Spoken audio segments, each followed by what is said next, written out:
A'udzubillahi minasyaitonirrajim. Bismillahirrahmanirrahim. Assalamualaikum warahmatullahi wabarakatuh. Alhamdulillahirabbil alamin wa bihi nasta'in wa ala umuri dunya waddin wassalatu wassalamu ala asrofil anbiya'i wa mursalin wa ala alihi wa sahbihi ajmain. Asyhadu an la ilaha illallah wa asyhadu anna Muhammadan abduhu wa rasuluh. Bismillahirrahmanirrahim.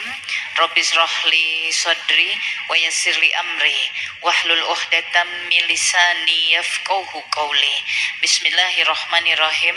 Raditu billahi rabba wa bil islami dina wa bi Muhammadin nabiyya wa rasulah. Rabbi zidni ilman warzuqni fahman. Amin ya rabbal alamin. Shadaqallahul adzim. Bismillahirrahmanirrahim. Astagfirullahaladzim, astagfirullahaladzim, astagfirullahaladzim wa atubu ilaih. Segala puji hanya bagi Allah Ta'ala. Semoga Allah mengampuni segala dosa dan kesalahan kita. Semoga Allah menerima taubat kita. Sebab insya Allah hanya rahmat, ridha, dan pengampunan dari Allah yang akan mengantar kita ke surga. Semoga insya Allah kita berjuang terus menunaikan setiap amal ibadah, sebab kita merindukan ridhonya Allah pada kita. Amal ibadah kita adalah perjuangan kita untuk mencapai ridhonya Allah.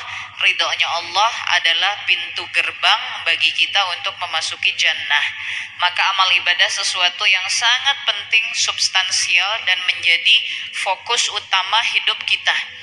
Tidak ada lagi fokus apapun di dalam hidup kecuali melakukan amal ibadah kepada Allah dengan tujuan mencapai ridha Allah, dengan harapan ridha Allah akan mengantar kita ke jannah.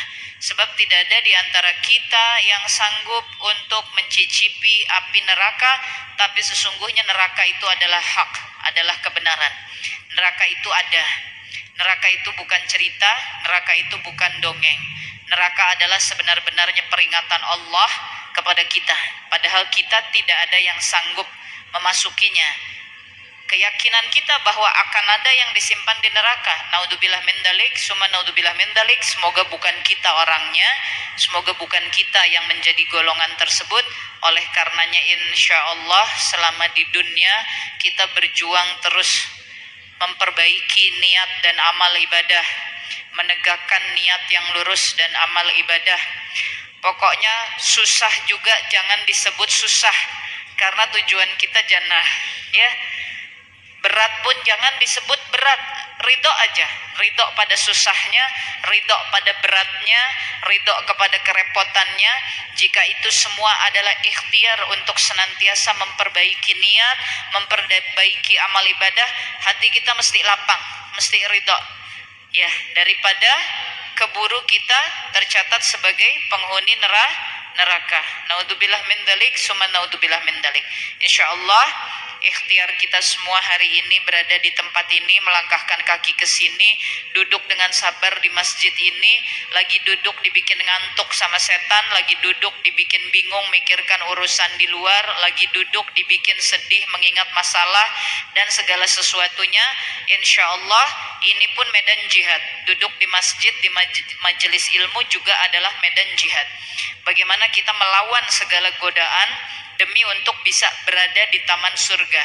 Nabi SAW mengatakan, duduk di majelis ilmu bagaikan ada di taman surganya Allah Ta'ala.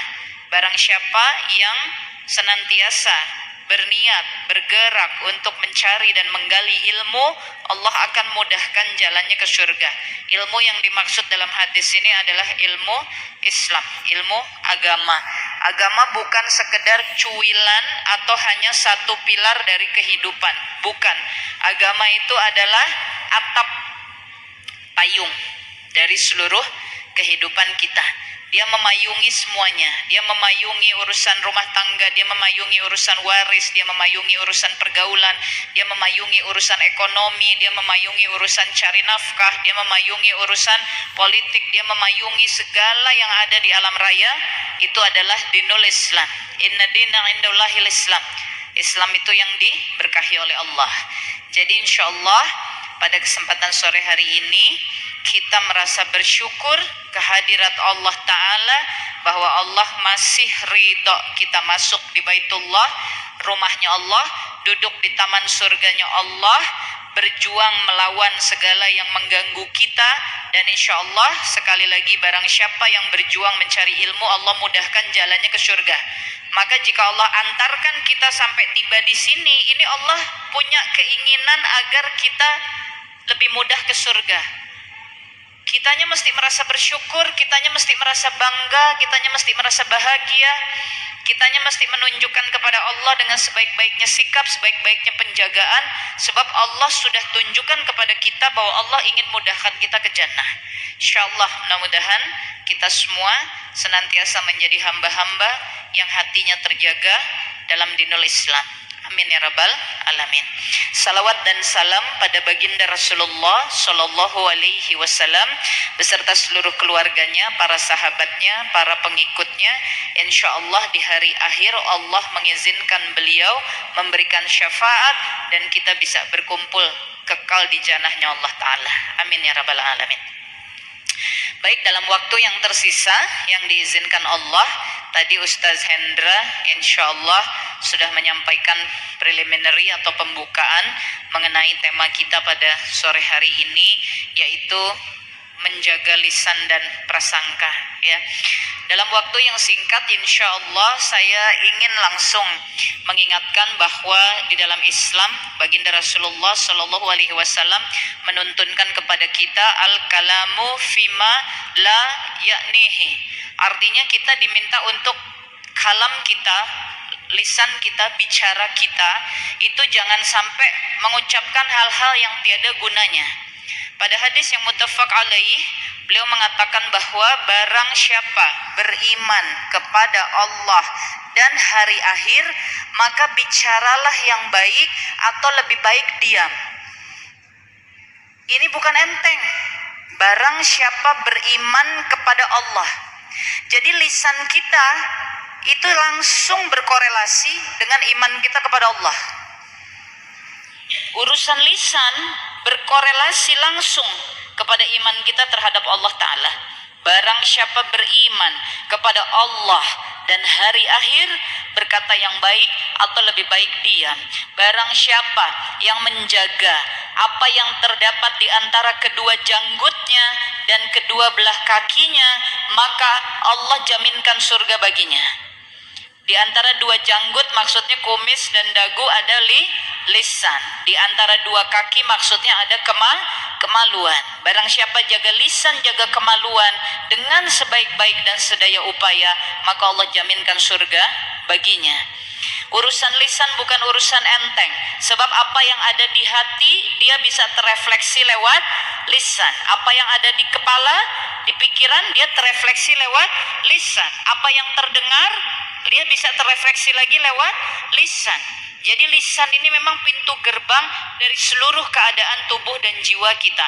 Kalau kita masuk ke masjid ini, pintu gerbang utamanya ada di depan ini, barulah kita bisa memasuki dan melihat, memandang isinya.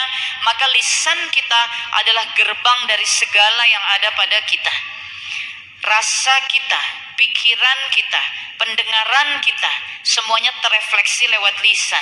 Oleh sebab itu baginda Rasulullah Shallallahu Alaihi Wasallam beliau mengingatkan bahwa di antara penyebab seorang hamba masuk ke dalam neraka adalah naudzubillah min dzalik, summa naudzubillah min dzalik.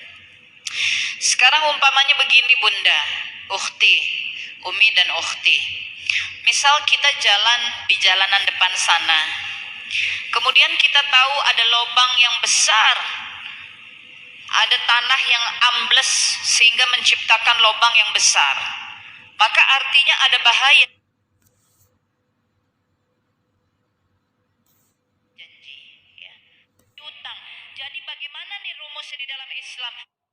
Dan ini Allah janjikan untuk sebuah perilaku yang kalau dalam sehari-hari kita omongin, kita rasa hal yang biasa-biasa aja. Nahan marah, maafin dong. Itu bukan hal yang enteng. Itu memang berat. Ya, memaafkan. Aku sih udah maafkan. Tapi kalau ingat, hati ini. Tuh ya. Gimana udah maafkan tapi kalau ingat hati ini gitu ya. Aku sih udah melupakan, tapi jangan diungkit-ungkit. Kalau diomongin aku inget lagi, perasaanku sakit lagi. Gimana? Ya, jangan dimasukkan ke dalam hati, jangan disimpan, jangan dijadikan penyakit. Kalau lagi masak, keiris pisau, masaknya berhenti. Keiris pisau, serot keluar darah. Ih, tanggung deh, 40 menit lagi masakannya jadi. Darah berceceran, sana sini kita masak, terus nggak gitu ya. Berhenti masaknya. Kita berusaha dulu ngobatin lukanya. Karena nggak mau lukanya jadi tambah parah. Karena kita nggak mau darahnya mencepret di dapur. Apalagi sampai masuk ke masakan. Ya, sama sakit hati jangan dibiarkan. Cepat obati. Cepat sembuhkan. Ya.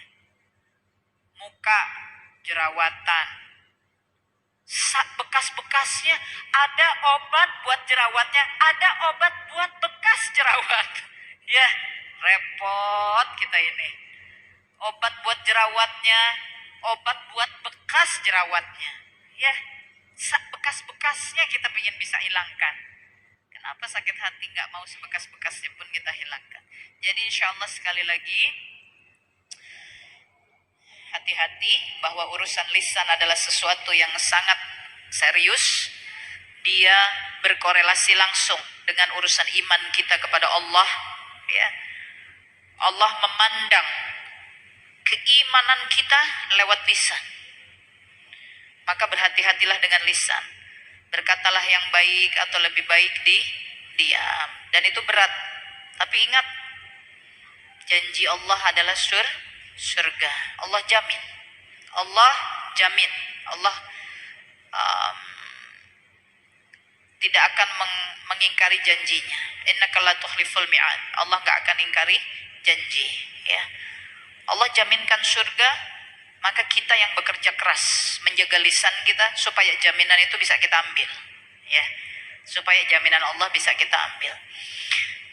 Lisan, pikiran, hati, telinga, hidung, semuanya ini satu kesatuan. Maka semuanya kita mesti pelihara. Memeliharanya kuncinya dari yang rohaniyah lebih dulu.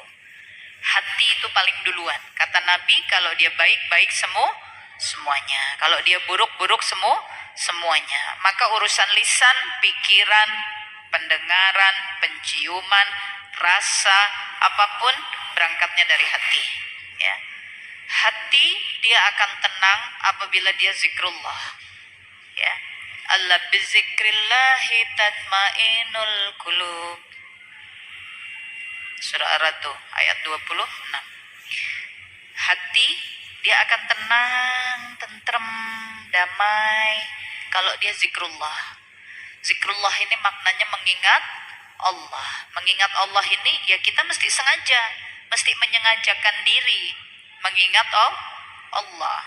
Kita kalau dalam satu hari banyak aktivitas yang kita mesti jalanin, sengaja-sengaja sampai dimasukin di handphone, dicatat-catat gitu. Kalau enggak kertas, ditulis-tulis, kertasnya kita bawa kemana-mana. Mau belanja ke pasar, ditulis kan? Ini sengaja biar enggak lupa. Ya. Maka insya Allah kita juga menyengajakan diri untuk mengingat Allah supaya jangan lupa. Belanja kita catetin supaya jangan lupa. Maka sama, Allah nih kita catatkan terus dalam akal kita, hati kita, lisan kita, Allah. Ayo sengajakan diri supaya kita ndak lupa kepada Allah, ya. Supaya kalau kesandung keluarnya Allah, supaya kalau lihat lampu roboh keluarnya Allah, supaya kalau kita dapat rezeki baik keluarnya Allah. Kalau lihat sesuatu yang buruk keluarnya juga Allah. Jangan sampai kita ada cacian, ada makian. Jangan sampai hujan, ya hujan. Astagfirullahaladzim. Semuanya harus Allah, ya. Aduh, udah nyiapin acara, tenda gini, aduh banjir ya berantak. Jangan. Sudah semuanya Allah. Sudah siapkan apa-apa turun hujan, alhamdulillah ala kulli hal. Allahumma sayyiban nafi'an, ya. Waktu mustajab. Tapi kan jadi banjir jalanan rumah. Bersama banjir ada waktu mustajab. Fa inna ma'al usri yusra, ya. Bersama banjir ada waktu mustajab. Bersama air bah yang datang ada waktu mustajab. Masya Allah. Jadi semuanya Allah, Allah. Kalau apapun kita ingat Allah, insya Allah hati ditenangkan oleh Allah. Hati yang tenang insya Allah dia menjadi wadahnya iman. Insya Allah kebaikan hati, kebaikan iman dia akan mewarnai seluruh ritme yang ada di dalam ruhaniyah kita. Insya Allah yang jasad mudah-mudahan terbawa terus. Ini bukan hal enteng. Kita nutup aurat kayak begini, hati-hati. Ini bukan persoalan jasad. Kalau yang ruhaniyahnya kita nggak bersihkan terus, maka kita nutup aurat lama-lama bisa karena fashion, lama-lama bisa karena kesenangan hati, lama-lama bisa karena pengen dianggap soleha, lama-lama bahkan mungkin nggak ada rasa apa-apa, sekedar pakaian aja, gitu. Hati mesti terlibat terus. Kita begini karena kita mengharap ridhonya Allah. Waktu kita tutupi tubuh kita begini, ini ada rasa, ada jiwa yang semakin kokoh. Ada ingatan tentang kematian. Kita begini bukan karena kita sekedar senang sama model, bukan. Bukan.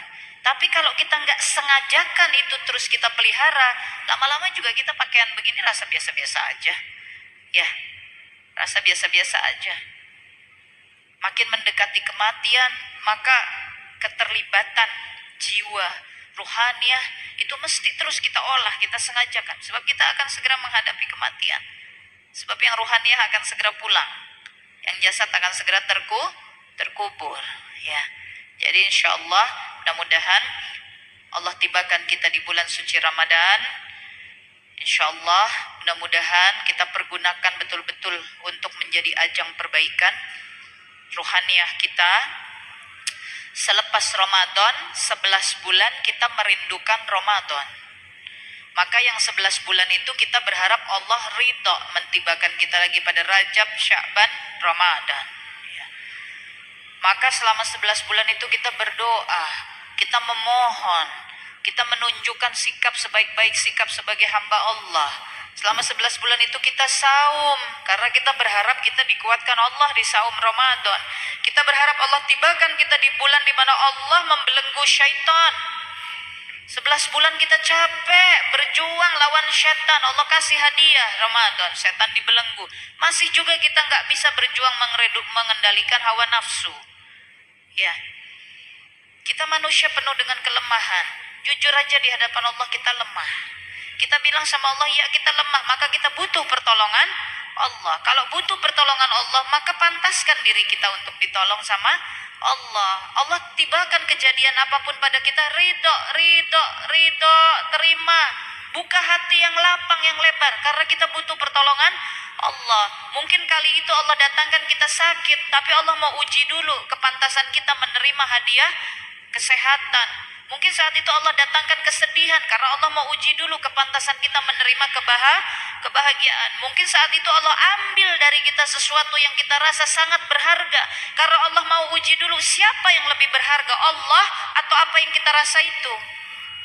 Biar aja ridho, buka hati kita lapang, bersihkan terus diri kita, terima, sebab kita butuh pertolongan Allah. Dengan ridhonya kita kepada segala sesuatu yang Allah jadikan pada kita, semoga Allah terus datangkan pertolongan. Sebab Allah juga tahu betapa berat kita memperjuangkan membersihkan hati, betapa berat kita memperjuangkan membersihkan segala rasa kepedihan, kesusahan. Allah juga tahu beratnya kita.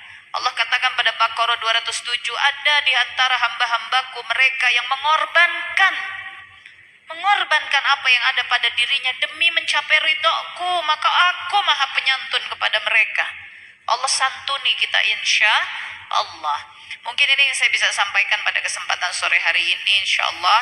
Mudah-mudahan Allah ridho kepada setiap ikhtiar kita. Maaf lahir dan batin karena waktu yang sangat terbatas, sudah pukul 5:30. Insya Allah pukul 6 kurang kita akan menjelang maghrib. Kalau ada yang mau ditanyakan mungkin hanya bisa satu pertanyaan, tapi kalau tidak mungkin kita akan segera tutup majelisnya. Ada? Masya Allah, ada bunda kita yang tunjuk tangan paling dulu di depan sini ya. Silahkan. Wallahu a'lam bishawab. Dzalikal fadlu minallah. Assalamualaikum warahmatullahi wabarakatuh. Waalaikumsalam warahmatullahi wabarakatuh. Ustazah Khadijah ya, saya menyimak dari pertama yaitu tentang lisan ya. man amana billahi wal yaumil akhiri kul khairon aw liyasmut, mungkinnya itu. Barang siapa yang beriman kepada Allah dan kepada hari akhir, maka bicaralah yang benar, kalau tidak bisa diam gitu ya. Tapi mengapa banyak orang yang apa tidak bisa menjaga lisannya, bahkan banyak terjerumus karena lisannya? Apakah orang itu tidak beriman atau tidak berilmu atau mengikuti hawa nafsu? Nah itu satu lagi ya. Tentang surat Ali Imran ya tadi 133 dan 134, wasari'u ila magfiratin min rabbikum wa jannatin adwa samawati wal ardu uiddatil muttaqin alladzina yunfiquna fis sarai wa dharai wal qadiminal ghaidu al afina aninas. Memang ya kita itu wal afina aninas, di mulut itu memang kita sudah memaafkan, tapi di pikiran, di hati tapi masih terngiang-ngiang gitu ya, sakit hati. Tapi Rasul juga ya pernah kan saking sakit hatinya kepada wasi sampai Rasulullah tidak mau bertemu dengan si wasi itu. Bagaimana tuh keterangannya? Mohon diterangkan. Assalamualaikum warahmatullahi wabarakatuh.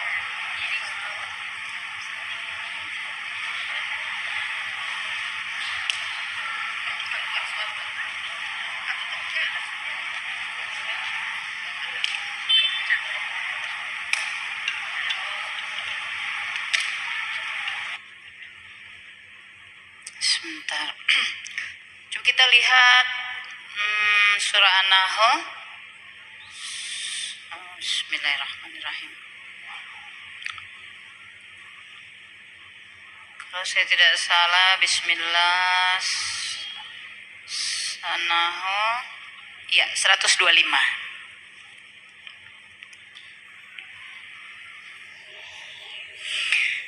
Jadi Bismillahirrahmanirrahim. Bunda kita menyampaikan tadi pertanyaan pertama, Masya Allah. Mestinya Bunda yang menjelaskan di depan juga nih. Masya Allah, beliau juga mungkin pengajar, Masya Allah. Insya Allah kita saling berbagi keridhaan Allah ya, yang Allah tanamkan pada kita. Beliau menyampaikan, berkatalah yang baik atau lebih baik diam, tapi kok banyak orang terjerumus oleh lisan? Apakah dia tidak berilmu? Apakah dia tidak bisa mengendalikan hawa nafsu? Atau kenapa? Begini, Bismillahirrahmanirrahim. Setiap kita, jika Allah takdirkan kita diciptakan dalam keadaan sebaik-baik penciptaan, pada surah Al-Hajj Allah katakan ada daging yang Allah sempurnakan dan ada yang tidak Allah sempurnakan. Kalau Allah sempurnakan daging itu, maka lisan kita, mata kita, apa semuanya kita lengkap dalam keadaan baik. Kalau kita diciptakan dalam keadaan yang demikian, maka semua kita sudah, pernah, sedang, dan akan terjerumus oleh lisan kita. Itu sebuah kepastian. Sebuah kepastian. Apalagi pada hadis riwayat Muslim, Rasulullah SAW mengatakan bahwa setiap kita adalah pelaku dosa. Sebaik-baik pelaku dosa adalah yang senantiasa bertaubat. Gerbang dari keadaan dosa kita diantaranya lisan dan perbuatan. Itu, ya. Maka kalau setiap dari kita adalah pelaku dosa, lalu gerbang kita di dalam jatuh kepada dosa itu adalah lisan kita dan perbuatan kita, maka setiap kita, sekali lagi, sudah, sedang, dan akan terjerumus terus oleh lisan dan perbuatan kita. Karena apa? Karena paket lengkapnya, Bunda.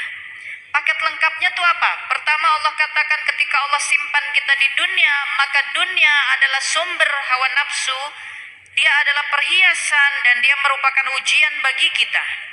Jadi kita ditaruh di dunia aja, udah langsung masuk di dalam medan ujian yang membuat kita bisa lisannya jadi bermaksiat, perbuatan kita bisa bermaksiat. Memang Allah sudah taruh di medan tersebut. Yang kedua, Allah memberikan hawa nafsu. Kalau tadi misalnya diantaranya surah Kahfi ayat ke-7 Allah menyampaikan tentang hal itu. Lalu kemudian hawa nafsu. Allah menyampaikan misalnya kisah Kabil dan Habil, Al-Maidah ayat 29, 30, 31. Allah jadikan hawa nafsu di dalam diri manusia, maka itu sudah merupakan paket ujian lagi bagi dia. Lalu yang ketiga, Allah biarkan setan. Ketika jatuh hisabnya setan untuk dihukum di neraka dan dia minta penangguhan hukuman pada surah Al-A'raf ayat 10 sampai ayat ke-18, di sana setan berjanji kepada Allah bahwa dia akan menunjukkan bagaimana ciptaan Allah yang berupa Bani Adam ini akan mudah sekali disesatkan. Dia minta ditangguhkan hukumannya untuk menunjukkan itu kepada Allah. Maka ketika manusia terjerembab kepada lisannya, karena apa? Ya karena semua ini memang ujian dari Allah. Ya, karena memang Allah taruh di dunia sumber ujian. Karena memang Allah jadikan hawa nafsu adalah ujian. Karena memang Allah jadikan setan adalah ujian. Kalau dunia ini adalah ujian, maka kesenangan yang indah-indah ini ujian. Baju-baju yang kita punya ini ujian. Mobil-mobil yang kita punya itu ujian. Uang-uang yang membangun mal dan semuanya ini ujian. Semuanya adalah ujian. Penyakit yang kita punya ujian. Kematian ujian. Musibah, bencana alam ujian. Handphone ketinggalan terus hilang ujian. Ada yang nyopet dompet kita ujian. Semua yang ada di dunia ini adalah ujian. Itu yang menjadi sebab musabab lisan. Dompet kita hilang, sandal kita nanti di depan gak ketemu, lisan kita muncul karena pikiran, karena hati kita gak jaga, gak bersihkan. Maka kalau sandal kita nanti gak ketemu di depan sana waktu mau pulang, lisan kita bisa bilang, dasar maling, udah di masjid aja masih nyolong, disumpahin biar kakinya cantengan seumur hidup. Ya, naudzubillah min dzalik. Ya. Kenapa sih kita begitu? Karena hati kesel, sehingga akal jadi prasangka buruk. Maka balik lagi hati yang mesti dibersihkan. Ya, hati yang mesti dibersihkan. Maka sholatnya perbaiki, puasanya perbaiki, zikrullahnya jangan putus di hati ini, sebut Allah, Allah, Allah, Allah, biar hati isinya Allah. Allah bizikrillahi tatmainul qulub. Hati yang mengingat Allah, hati yang zikrullah, dia akan menjadi tenang, menjadi tentram. Maka paling minimal Allah, Allah, Allah, ya.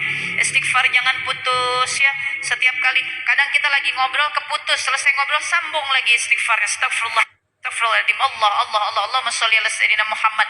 Pokoknya nih hati nggak boleh kosong. Ya memang kita mesti berjuang seperti itu, ya. Kalau enggak, memang pada dasarnya kita akan selalu terjerembab oleh lisan kita. Kalau sudah kayak tadi, sumpahin deh biar cantengan seumur hidup. Mesti apa? Mesti istighfar kan? Kan pembersihnya itu astagfirullahaladzim wa atubu ilaih. Nanti kita qiyamul lail, nanti kita ba'da isya, kita salat hajat, salat witir, salat taubat. Kita minta ampun atas semua dosa hamba Allah yang hamba sengaja tidak sengaja, yang lahir karena orang lain atau karena diri hamba sendiri, yang tersembunyi maupun yang terlihat. Minta ampun terus sama Allah.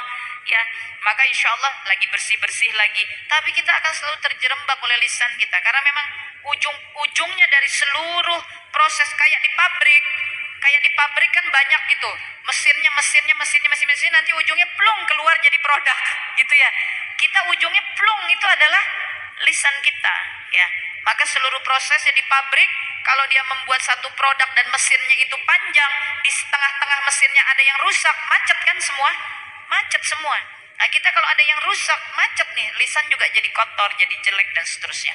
Jadi sekali lagi, lisan akan selalu membuat kita terjerembab. Mari kita yang bersih-bersih terus, mari kita perbaiki diri terus. Nanti Allah yang ampuni, Allah yang perbaiki, insya Allah. Yang kedua tadi tentang Ali Imran 133, 134. Gimana ini? Kita udah maafkan tapi hati, pikiran masih ingat terus. Kita manusia. Allah kasih akal untuk menyimpan memori. Allah kasih hati untuk merasa. Maka yang memaafkan mesti paket hati, akal, lisan. Kita yang muhasabah. Kalau lisan kita udah memaafkan, pikiran kita masih ingat terus, hati kita masih kerasa sakit terus, kita belum memaafkan. Kita mesti jujur di hadapan Allah. Mesti jujur di hadapan Allah. Memaafkan tuh paket. Iya ukhti, insya Allah saya maafkan. Maafkan juga saya. Ini waktu keluar udah hasilnya ini sama ini. Tapi kalau cuma ini, maka ini waktu ingat ini sakit lagi. Itu yang kita mesti perbaiki. Mesti satu paket. Jadi caranya bagaimana teh? Sekali lagi, jangan berhenti bersih-bersih hati. Ayo saum Daud. Ayo saum Senin Kemisnya. Ayo berjuang minta sama Allah supaya dibangunkan Qiyam Alail. Ayo tiap hari dengar Quran hatta lagi halangan murotal bunyi.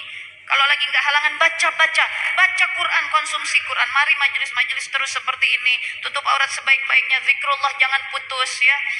Ayo mari duhanya apa. Pokoknya ibadah, dorong terus.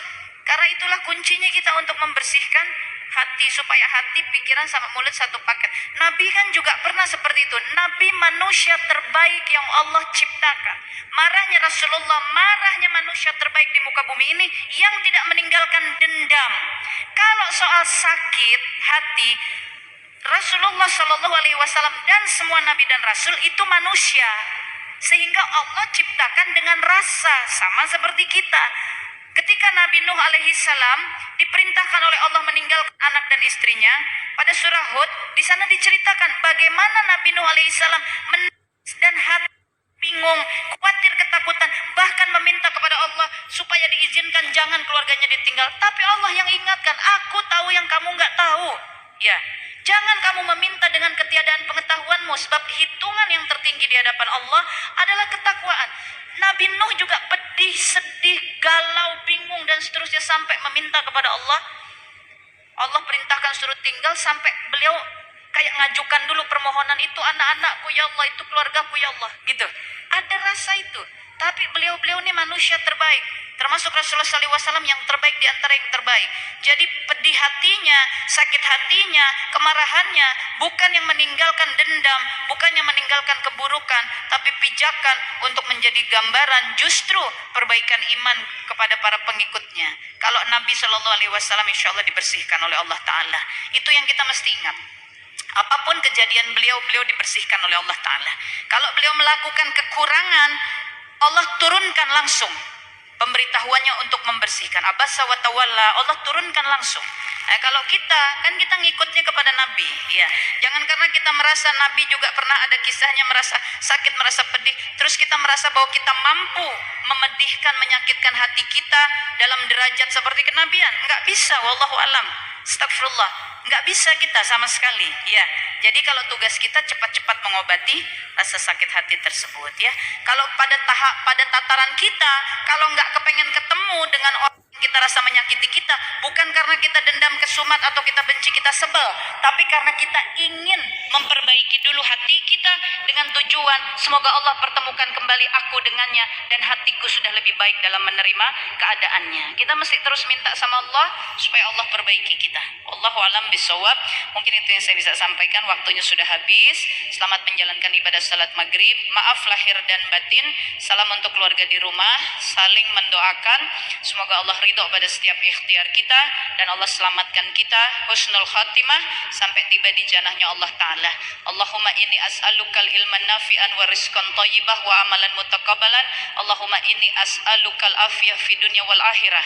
Allahumma inni as'alukal huda was sadad. Allahumma inni as'alukal husnal khatimah. Allahumma inni as'alukal ridhaka wal jannah wa a'udzubika min sakhatika wan nar. Allahumma ya muqallibal qulub tsabbit qalbi ala dinik wa ala ta'atik. Allahumma rzuqni taubatan nasuha qabla al maut. Allahumma la ilaha illa anta subhanaka inni kuntu minadz zalimin. Hasbunallah wa ni'mal wakil, ni'mal maula wa ni'man nasir. Hasbunallah wa ni'mal wakil, ni'mal maula wa ni'man nasir. Hasbunallah wa ni'mal wakil, ni'mal maula wa ni'man nasir.